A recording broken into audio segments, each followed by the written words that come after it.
ஆவாரம் பூத்திருக்க சாவாரை கண்டதுண்டோ அப்படிங்கிற ஒரு பழமொழி இருக்குங்க. ஸோ இதற்கான காரணம் என்னன்னா, ஆவாரம் பூ.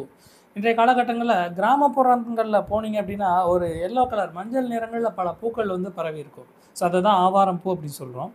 இந்த ஆவாரம் பூவுக்கு சித்த மருத்துவத்துல ஒரு தலையாய கடமை, அதாவது ஒரு தலைமையான ஒரு பண்பு இருக்குங்க. அந்த அளவுக்கு மனிதர்களோட பல நோய்களுக்கு ஒரு தீர்வா இருக்குது இந்த ஆவாரம் பூ.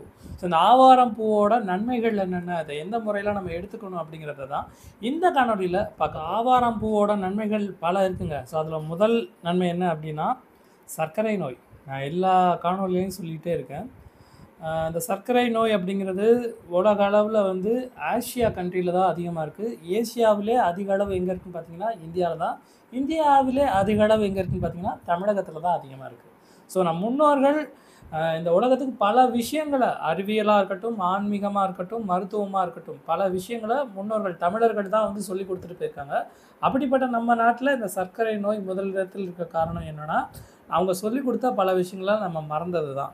ஸோ இதுவே நான் நெட்லேருந்து எடுத்து குடுத்த கன்டென்ட் தான். இதுவுமே உங்களுக்கு ரிமைண்ட் பண்றதுக்காக தான் நான் சொல்றேன். ஸோ இந்த சர்க்கரை நோய்க்கு இந்த ஆவாரம் பூ எந்த அளவுக்கு யூஸ்ஃபுல்லா இருக்குன்னு பார்த்தீங்க அப்படின்னா, அந்த பூ வந்து நம் முன்னோர்கள் பழங்காலத்தில இந்த முன்னோர்கள் வந்து இத தங்கப்பூ அப்படின்னு சொல்றாங்க. தங்க சத்து அப்படின்னு சொல்லுவாங்க. ஏன்னா, அந்த எல்லோ கலர்ல இருக்கிறதுனால சொல்றாங்க. இந்த பூவ நீங்க ரெகுலரா எடுத்துட்டு வர்றீங்க அப்படின்னா, இன்றைய காலகட்டங்கள்ல பிறக்கக்கூடிய சின்ன குழந்தைக்கே வந்து சுகர் இருக்கு. அந்த அளவுக்கு இந்த சர்க்கரை வியாதியோட தன்மை வந்து அதிகரிச்சுக்கிட்டே வந்திருக்கு. ஸோ 30 டூ 50 காலகட்டங்கள்ல தான் வந்து இந்த சர்க்கரை வியாதி இருந்தது. பட் ஆனா இப்ப சிறு குழந்தைகளுக்கு கூட சர்க்கரை வந்துருது.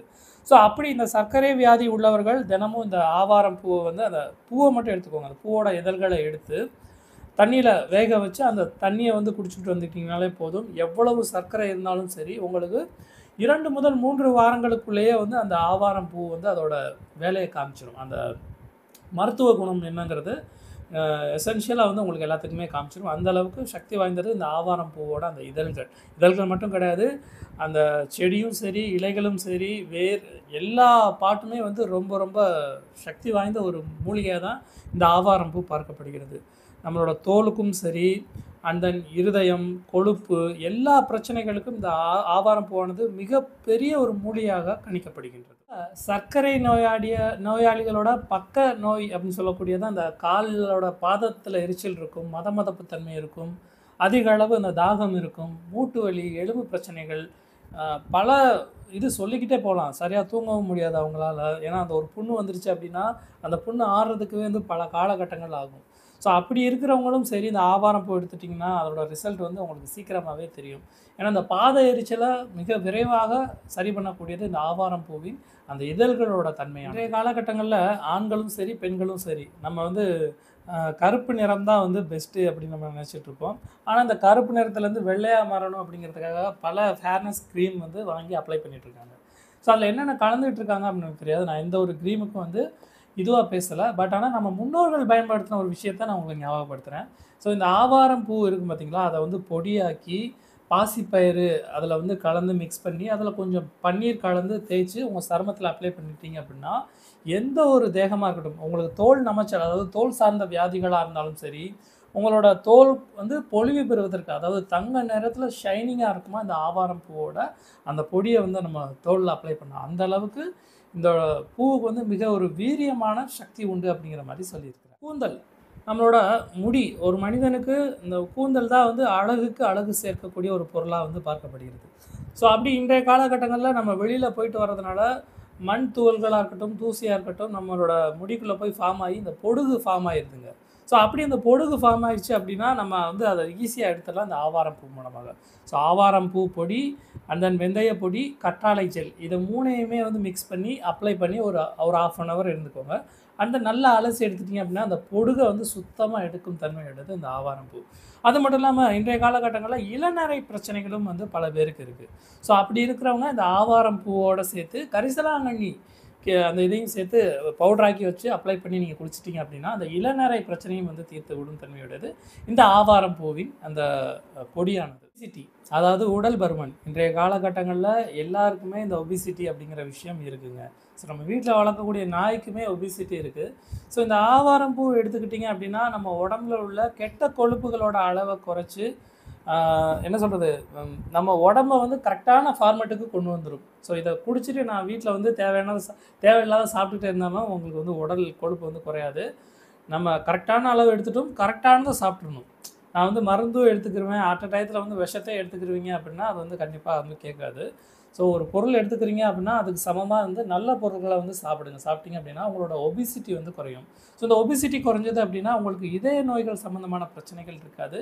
அண்ட் தென் உங்களோட வேலைகளை நீங்களே வந்து பார்த்துக்க முடியும். இன்றைக்கி எல்லாமே இந்த ஒபிசிட்டி இருக்கிறவங்க எல்லாமே வந்து ஒருத்தரை டெபெண்ட் பண்ணி தான் இருக்கிறாங்க. அவங்களோட வேலையை மற்றவங்கள வந்து அவங்க வந்து செய்ய மாட்டாங்களா, இவங்க வந்து செய்ய மாட்டாங்க அப்படிங்கிற ஒரு நோக்கத்தில் தான் இருப்பாங்க. அப்படி இல்லாமல் ஒபிசிட்டியை குறைக்கிறதுக்கு இந்த ஆவாரம் பூவோட அந்த இலைசாரும் இருக்கட்டும் சரி, இந்த பூவோட அந்த பொடியாக இருக்கட்டும் சரி, ஒபிசிட்டி குறைக்கிறதுக்கு ரொம்ப ரொம்ப யூஸ்ஃபுல்லாக. ஆவாரம் பூ இலையிலிருந்து எடுக்கப்பெறப்பட்ட அந்த சாறானது பெண்களுக்கு இன்றைய காலகட்டங்களில் பெண்களுக்கு இந்த மார்பக புற்றுநோய் வந்து எப்போ வரும் எப்படி வரும்னே தெரியாது. அந்த மாதிரி வந்து வந்துகிட்ருக்கு. ஸோ அந்த பெண்களுக்கு வரக்கூடிய மார்பக புற்றுநோயாக இருக்கட்டும், அண்ட் தென் நம்ம குரல் வலையில் ஏற்படக்கூடிய அந்த புற்றுநோயாக இருக்கட்டும், அதற்கு வந்து இந்த ஆவாரம் பூவின் இலைசாரானது பரிசோதிக்கப்பட்டுள்ளது. ஸோ நீங்கள் வந்து சாதாரணமாக ஒரு டீ காஃபி எடுத்துக்கிட்டு இருக்கீங்க அப்படின்னா அதை அவாய்ட் பண்ணிவிட்டு இந்த மாதிரியான ஒரு ஆயுர்வேதிக் ஒரு பொருளை எடுத்துட்டீங்க அப்படின்னா உங்களுக்கு வரக்கூடிய ஃப்யூச்சரில் இன்கேஸ் வரக்கூடிய ஒரு ஏதாவது ஒரு டிசீஸ் இருந்தாலும் அதை வந்து தள்ளி போடக்கூடிய தன்மையோடது இந்த ஆவாரம் பூ இலைச்சாறானது. காய்ச்சலை தீர்க்கும் ஒரு அருமருந்து இந்த ஆவாரம் பூ இலை. அதாவது நமக்கு வந்து காய்ச்சல் வருது அப்படின்னா அது நம்ம நார்மலாக எடுத்துக்கக்கூடியது வந்து பாராசிட்டமல் அப்படிங்கிற மாதிரி வெளியிலேருந்து ஏதோ ஒரு டேப்லெட் தான் எடுத்துப்போம். ஸோ அப்படி எடுக்கக்கூடிய டேப்லெட்ஸ் வந்து நமக்கு சைட் எஃபெக்ட்ஸ் கண்டிப்பான முறையில் கொடுக்கும். ஸோ அந்த பக்க விளைவு இல்லாமல் உங்களுக்கு இந்த காய்ச்சல் தீரணும் அப்படின்னா இந்த ஆவாரம் பூ இலைகளை எடுத்து கொஞ்சம் தண்ணியில் ஊற வச்சு கொதிக்க வச்சு அந்த தண்ணியை குடிச்சிட்டு வந்துட்டிங்கனால போதுமே உங்களுக்கு காய்ச்சல் படிப்படியாக குறையும் அப்படின்னு சொல்கிறாங்க. ஸோ சிலருக்கு பார்த்தீங்க அப்படின்னா முகத்தில் வெட்டுகள், சிராய்ப்புகள், அப்புறம் பருக்கள், அலர்ஜி அப்படின்னு சொல்லி பல விதமான ஒரு பிரச்சனைகள் இருக்கும். ஸோ அப்படி இருக்கிறவங்க இந்த ஆவாரம் பூ பொடியோட கொஞ்சம் போல் தயிர் எடுத்து கலந்துட்டு ஒரு பேஸ்ட் மாதிரி வச்சுட்டு அதை அப்ளை பண்ணி 10 நிமிடங்கள் இதை வந்து ஒரு வாரம் வந்து நீங்கள் கண்டினியூ பண்ணிட்டு ஒரு வாரத்துக்கு வந்து 10 நிமிஷம் காலை மாலை 2 வேளைகள்லையுமே வந்து இந்த ஆவாரம் பூ பேஸ்ட்டை தயிரோடு சேர்ந்து அப்ளை பண்ணிவிட்டு ஒரு 10 நிமிடங்கள் வந்து நீங்கள் வந்து ஃபாலோ பண்ணிகிட்டே இருந்தீங்கன்னா போதும். அந்த பற்களும் சரி, தோலில் இருக்கக்கூடிய அந்த பிக்மெண்ட்ஸும் சரி எல்லாமே வந்து கம்ப்ளீட்டாக போயிடும். அதுக்கு நல்ல ஒரு ஷைனிங் ப்ராப்பர்ட்டியை கொடுக்கும் இந்த ஆவாரம் பூவானது. பார்த்திங்கன்னா நம்ம அந்த முடியானது வந்து ரொம்பவுமே அன்ஹெல்த்தியாக இருக்கும். ஸோ அப்படி இருக்கிறவங்க நம்ம யூஸ் பண்ணக்கூடிய அந்த தேங்காய் எண்ணெய் இருக்குது பார்த்திங்களா, அந்த தேங்காய் எண்ணெயோட ஆவாரம் பூக்களை சில இதழ்களை வந்து நல்லா காய்ச்சி எடுத்துக்கோங்க. எடுத்துகிட்டு அதை ஃபில்ட்ரு பண்ணி அதை வந்து உங்கள் தலைமுடிக்கு அப்ளை பண்ணி வந்துட்டிங்க அப்படின்னா உங்களோட தலைமுடியின் அந்த கூந்தலானது ரொம்ப ஹெல்த்தியாக இருக்கும். சிலருக்கு வந்து அந்த முடியானது உடைந்து விழும் தன்மையோடு இருக்கும். லைட்டாக வந்து சீவுனாலே போதும், அதை உடஞ்சி அப்படியே கொஞ்சம் கொஞ்சமாக முடி உதிர்ந்துட்டே வரும். ஸோ அந்த மாதிரி பிரச்சனை இருக்கிறவங்களும் இந்த ஆவாரம் பூ காய்ச்சின அந்த எண்ணெய் யூஸ் பண்ணிங்க அப்படின்னா உங்களுக்கு வந்து அந்த பொடுகு பிரச்சனையாக இருக்கட்டும், இந்த தலை முடி உதிர்வாக இருக்கட்டும், இளநரையாக இருக்கட்டும், இந்த மாதிரி பிரச்சனைகள் தீர்வுக்கு இந்த ஆவாரம் பூ ஒரு மிக சிறந்த பொருளாக பார்க்கலாம். இன்றைய காலகட்டங்களில் ஆண்களாக இருக்கட்டும் சரி, பெண்களாக இருக்கட்டும் சரி, அவங்களுக்கு எல்லாருக்குமே ரீசெண்டாக இருக்கக்கூடிய நோய் தான் அந்த சிறுநீரக தொற்று நோய் அப்படின்னு சொல்கிறோம். இந்த சிறுநீரக தொற்று நோய் உள்ளவர்கள் என்ன செய்யணும் அப்படின்னா அந்த ஆவாரம் பூ இருக்குது பார்த்தீங்களா, இந்த ஆவாரம் பூ பொடியை வந்து நல்லெண்ணெயோடோ இல்லைனா ஒரு சுடு தண்ணியோடு சேர்ந்து கலந்து குடிச்சிட்டே வரீங்க. அதாவது பனங்கற்கட்டு எக்ஸ்ட்ரா ஆட் பண்ணிக்கோங்க. அந்த பனங்கற்கட்டு சேர்ந்துக்கிட்டிங்கன்னா உங்களுக்கு இன்னும் கொஞ்சம் பெனிஃபிட் அதிகமாக இருக்கும். ஏன்னா அயன் கண்டென்ட் அந்த பனங்கற்கட்டில் அதிகமாக இருக்குது. ஒயிட் சுகரை தவிர்த்துட்டு இந்த மாதிரி பனங்கற்கட்டு, கருப்பட்டி இந்த மாதிரி சேர்த்துக்கோங்க. ஸோ அப்படி சேர்த்துட்டிங்க அப்படின்னா ஒன்றுமே இல்லை, அந்த ஆவாரம் பூ இலை, சுடு தண்ணி, இந்த பனங்கற்கட்டு இந்த மூணையும் இது பண்ணி டெய்லி ஒரு சிப்பு காலை மாலை வந்து குடிச்சிட்டு வந்தீங்க அப்படின்னா உங்களுக்கு வந்து இந்த சிறுநீரக தொற்று நோய் ஏற்படாமல் தடை செய்ய முடியும் அப்படின்னு சொல்லி சிலருக்கு பார்த்தீங்க அப்படின்னா தோல் வந்து ரொம்ப சுருக்கமாக இருக்கும். அதாவது அவங்களுக்கு வயசு ரொம்ப கம்மியாக இருக்கும், ஆனால் முதுமையான தோற்றத்தில் இருப்பாங்க. அப்படி இருக்கிறவங்க சிலருக்கு வெட்டுக்காயங்களும் இருக்கும். ஸோ அந்த வெட்டுக்காயங்களும் சரி, இந்த தோல் சுருக்கமும் சரி, அது வந்து சீக்கிரமாக மறைகிறதுக்கு இந்த ஆவாரம் பூ எப்படி யூஸ்ஃபுல்லாக இருக்குது அப்படின்னு பார்த்தீங்கன்னா இந்த ஆவாரம் பூ பொடியோட கஸ்தூரி மஞ்சள் அப்படி இல்லைனா இந்த ரோஜா இதழ்கள் இதெல்லாம் வந்து கலந்து ஒரு பேஸ்ட் ஆக்கி அப்ளை பண்ணிவிட்டு நீங்கள் குளிச்சுட்டு வந்தீங்க அப்படின்னா போதும். ஸோ 1 மந்த்தில் இந்த ரிசல்ட் வந்து உங்களுக்கு தெரியும். இந்த தோல் சுருக்கங்கள் வந்து பிக்மெண்ட்ஸ் இல்லாமல் நல்லா கிளியர் பண்ணி விட்டுரும். அதேமாதிரி அங்கங்கே சிலருக்கு கரும்புள்ளிகளும் வந்து இருக்கும். ஸோ இந்த ஆவாரம் பூவை யூஸ் பண்ணுறதுனால அந்த கரும்புள்ளிகளோட தன்மையும் குறைக்கும் தன்மையோடது இந்த ஆவாரம் பூவாக. இப்போ அந்த ஆவாரம் பூ எடுத்துட்டிங்க அப்படின்னா உங்களுக்கு நோய் எதிர்ப்பு சக்தி அதிகரிக்கும், தலைமுடி அந்த பொடுகு பிரச்சனையாக இருக்கட்டும், தலைமுடி உதிர்வு பிரச்சனையாக இருக்கட்டும், இது உங்களுக்கு சீராயிடும். அண்ட் தென் சரும பிரச்சனைகள், உங்களுக்கு வெட்டுக்காயங்கள், தோல் சுருக்கங்கள் அந்த மாதிரி பிரச்சனை இருந்தாலும் சரி உங்களுக்கு இது சீராகி கொடுத்துரும். அண்ட் தென் ஒபிசிட்டி, உடல் பருமனாக இருக்கிறவங்களுக்கு வந்து இதை எடுத்துட்டிங்கன்னா உடல் எடையை வந்து கட்டுக்கோப்பாக கொண்டு வந்துடும். அப்படி உடல் எடை கட்டுக்கோப்பாக வந்துருச்சு அப்படின்னா உங்களுக்கு இதயம் சம்பந்தமான பிரச்சனைகள் வராது. 5வது, புற்றுநோய்க்கு எதிராக செயலாற்றும் தன்மையுடைய இந்த ஆவாரம் பூவானது. அண்ட் தென் சிறுநீரக தொற்று நோய்களுக்கும் நீரிழிவு நோயாளிகளுக்கும் சிறந்த ஒரு மருந்தாக பார்க்கப்படுகின்றது. உடல் குளிர்ச்சி அண்ட் தென் மலச்சிக்கல் பிரச்சனைகளுக்கு ஒரு அரிசிறந்த மருந்தாக இந்த ஆவாரம் பூ பார்க்கப்படுது. ஆவாரம் பூக்களை 2 வகையில் நம்ம எடுத்துக்கலாங்க. ஒன்று கஷாயம், இன்னொன்று டீ, 2 வகையில் எடுத்துக்கலாம். ஸோ இந்த கஷாயம் எப்படி தயார் பண்ணணும்னு பார்த்தீங்கன்னா, ஒரு 10 ஆவாரம் பூ இதழ்கள், அதாவது பூக்களை எடுத்துக்கோங்க. அண்ட் தென் இப்போ சுக்கு, மிளகு, தீப்பிளி மற்றும் சித்தரத்தை இது எல்லாத்தையும் வந்து கலந்து வச்சுக்கோங்க. ஸோ டெய்லி ஒரு 200 ml வாட்டரில் வந்து இதை வந்து நீங்கள் பொடியாக வச்சுக்கலாம். நான் சொன்ன பொருள் அந்த அதாவது சுக்கு, மிளகு, திப்பளி மற்றும் சித்தரத்தை மற்றும் ஆவாரம் பூவோட அந்த பூக்கள் இது எல்லாத்தையுமே வந்து பொடி பண்ணியும் வச்சுக்கலாம். வெயிலில் உலர்த்தி வச்சு நீங்கள் பொடி பண்ணி வச்சுக்கோங்க. உங்களுக்கு எப்பப்போ தேவையோ அந்த கஷாயத்தில் போட்டு நீங்கள் வந்து டெய்லி 200 ml காலை மாலை 2 வேளையில் குடிச்சிட்டு வந்தீங்க அப்படின்னா ஃபஸ்ட்டு ப்ரியாரிட்டி சுகர் நோய் உங்களுக்கு வந்து கண்ட்ரோல் பண்ணி கொடுத்துரும். அந்த அளவுக்கு சக்தி வாய்ந்தது இந்த ஆவாரம் பூ கஷாயமானது. அந்த முதியவர்களுக்கு வரக்கூடிய அந்த மூட்டு பிரச்சனைகளை சரி செய்து விடும். அந்த பெண்களுக்கு வரக்கூடிய அந்த படபடப்பு, மயக்கம், தூரப்பார்வை மற்றும் கிட்ட பார்வை பிரச்சனைகளுக்கு ஒரு அருமருந்தாக பார்க்கப்படுகிறது இந்த ஆவாரம் பூ மூலிகை கஷாயம். 2வதாக பார்க்கக்கூடியது ஆவாரம் பூ டீ. ஆவாரம் பூ டீக்கு வந்து ஒரு 10 to 15 அந்த பூக்கள் எடுத்துக்கோங்க. அண்ட் தென் மஞ்சள், தேன், நாட்டு சர்க்கரை, அப்புறம் தான் எலுமிச்சை, இது எல்லாமே வந்து தேவைப்படும். ஃபஸ்ட்டு அந்த பூக்களை நன்றாக தண்ணியில் வந்து கொதிக்க விடுங்க. மஞ்சள் தூள் போட்டுக்கோங்க. தென் நாட்டு சர்க்கரை போட்டு நல்லா கொதிக்க விடுங்க. தென் ஒரு 5 நிமிஷம் கழித்து எலுமிச்சை பழ சாறை வந்து புரிச்சுக்கோங்க. தென் அதை இறக்கிட்டு கொஞ்சம் தேன் கலந்து நல்லா கிளறி விட்டுட்டு அந்த மிதமான சூட்டில் வந்து காலை மாலை 2 வேளைகளில் குடிச்சிட்டு வந்தீங்க அப்படின்னா உங்கள் உடம்புல உள்ள கெட்ட கொழுப்புகள் அனைத்துமே வந்து மலம் வழியாக வெளியேற்றப்படும். கெட்ட விஷயங்கள் என்னென்ன இருக்கோ எல்லாமே மலம் வழியாக வெளியேற்றப்படும். உங்களுக்கு வந்து ஒரு என்ன சொல்கிறது, ஒரு பிரிஸ்காக இருப்பீங்க. புதுசாக பிறந்து வந்த ஒரு குழந்தை எப்படி இருக்குமோ அதே மாதிரி ஒரு புத்துணர்ச்சியோடு காணப்படுவீர்கள். காலை மாலை 2 வேளைகள் எடுத்துக்கோங்க.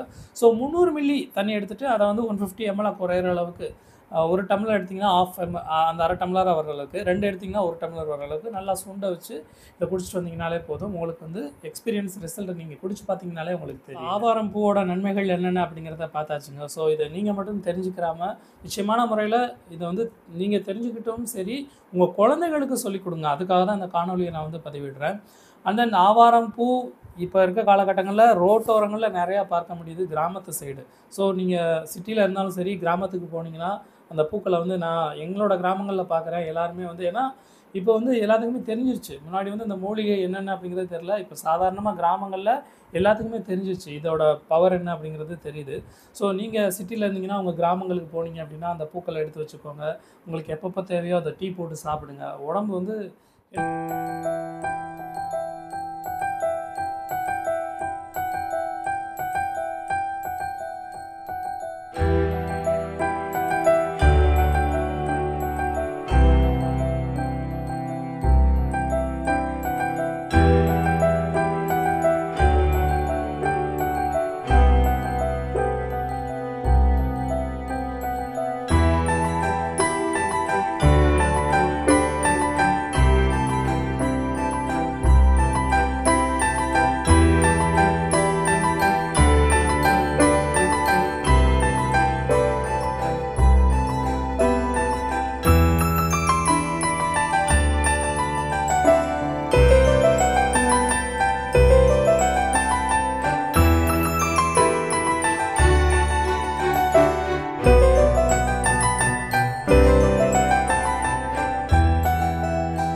ஆவாரம் பூ தான். அது என்னது? அரிசி. அரிசியா? ஆவாரம் பூ அரிசி. ஆவாரம் பூ அரிசியா? புதுசா இருக்கு. அரிசி பத்தி அரிசி போல இருக்கும். இதை சாப்பிடலாமா? ஆவாரம் பூ அரிசியாங்க. இது எப்படி இருக்கும்? இனிக்குமா? துவக்குமா? ஓகே, சாப்பிட்டு பார்ப்போம். இது விதை விதையா இருக்கு, சாப்பிடலாமா? இதாண்டா சாப்பிட்றோம். கொஞ்சம் கசப்பு இருக்குது, ஒன்றும் இல்லையா? கசப்பு இருக்குது, கொஞ்சம் துவப்பு இருக்குது, நல்லா இருக்கணும். இதுதான் மருந்தா? ஆனால் இலைலாம் யூஸ் பண்ணுவாங்க. இலை உசுப்பணும். அந்த இலை கிடையாது, இதழ் இந்த இருக்குல்ல, இது கூட இது இந்த இருக்குல்ல, இந்த இதழை வந்து நம்ம வெயிலில், அதாவது நிழலில் உலர்த்தி இது பண்ணி நம்ம சாம்பாரில் போட்டு யூஸ் பண்ணலாம். டீ காஃபி அந்த மாதிரி இதுக்கும் யூஸ் பண்ணிக்கலாம். காப்பில் போடலாம். அதான் டீ காஃபி.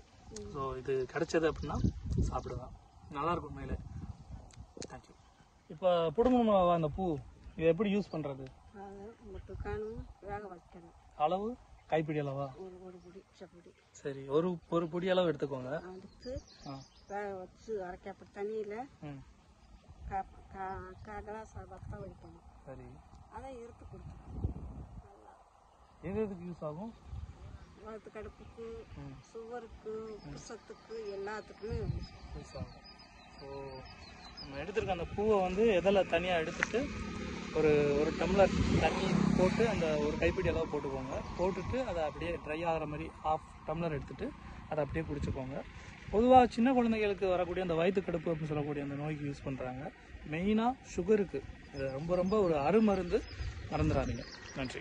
உடல்நல குறிப்பு நிச்சயமாக உங்களுக்கு ரொம்ப ரொம்ப யூஸ்ஃபுல்லாக இருக்கும் நம்புறேன். நாளைக்கு மீண்டும் ஒரு புது வகையான மூலிகையோடு சரி, ஒரு உடல்நல குறிப்போடு சரி உங்களை வந்து மீண்டும் சந்திக்கிறேன். அதுவரை அன்பால் இணைவோம், அறிவால் உயர்வோம். தமிழ் உறவுகளுக்கும் உள்ளங்களுக்கும் நன்றி.